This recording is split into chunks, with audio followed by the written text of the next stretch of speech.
Friends, welcome to Jaya's garden. இப்போ ஒரு சூப்பரான ரெசிபி செய்ய போகிறோம். ரெசிபிக்குள்ள போகிறதுக்கு முன்னாடி ஜெயாஸ் கார்டன் சேனலை சப்ஸ்கிரைப் பண்ணலாம் அப்படின்னா சப்ஸ்கிரைப் பண்ணிக்கோங்க.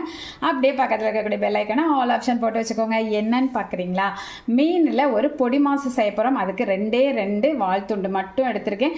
கொஞ்சமாக மஞ்சள் பொடி, கொஞ்சமாக உப்பு போட்டு கலக்கி விட்டுட்டு நல்லா வேக வச்சு எடுத்துக்கலாங்க. அதுக்கப்புறம் என்ன பண்ணலான்னு பார்க்கலாம்.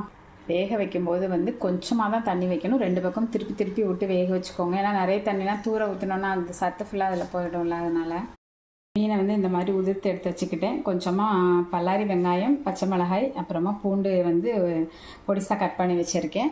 இங்கே ஆயில் கொஞ்சமாக ஹீட் பண்ணிவிட்டு கடுகும் கொஞ்சம் அதிகமான உளுந்தம்பருப்பும் போட்டு நல்லா பொரியட்டும். பொரிஞ்சிச்சா நல்லா செவந்துட்டு. இப்போ பூண்டு மட்டும் முதல்ல போட்டுக்கலாம். பூண்டு நல்லா கோல்டன் ப்ரௌனாக வதக்கிட்டு அதுக்கப்புறம் எந்த ஒரு டிஷ்ஷு செஞ்சாலும் அந்த பூண்டோட ஃப்ளேவர் செம தூக்கலாக இருக்கும். அது நல்லாவும் இருக்கும். பூண்டோட ஃப்ளேவர் நல்லா வர ஆரம்பிச்சிருச்சு. இந்த ஸ்டேஜில் வெங்காயம், பச்சை மிளகாய் எடுத்து போட்டுக்கலாம்.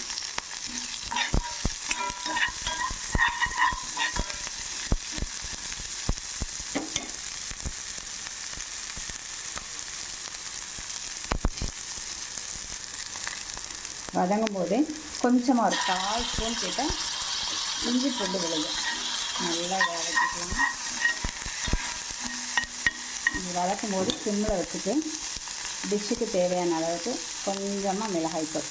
நான் 2 மீன் தானே, ரொம்ப கம்மியான மீன் தான்.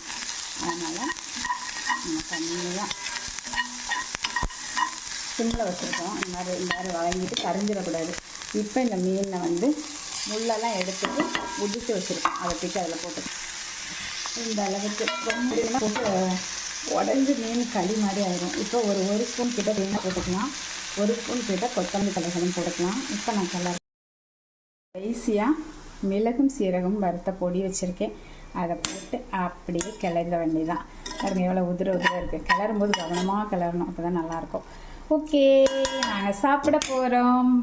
இந்த வீடியோ உங்களுக்கு பிடிச்சிருந்ததுன்னா லைக் பண்ணுங்கள், ஷேர் பண்ணுங்கள், கமெண்ட் பண்ணுங்கள். மறக்காமல் சப்ஸ்கிரைப் பண்ணி சப்போர்ட் பண்ணுங்கள்.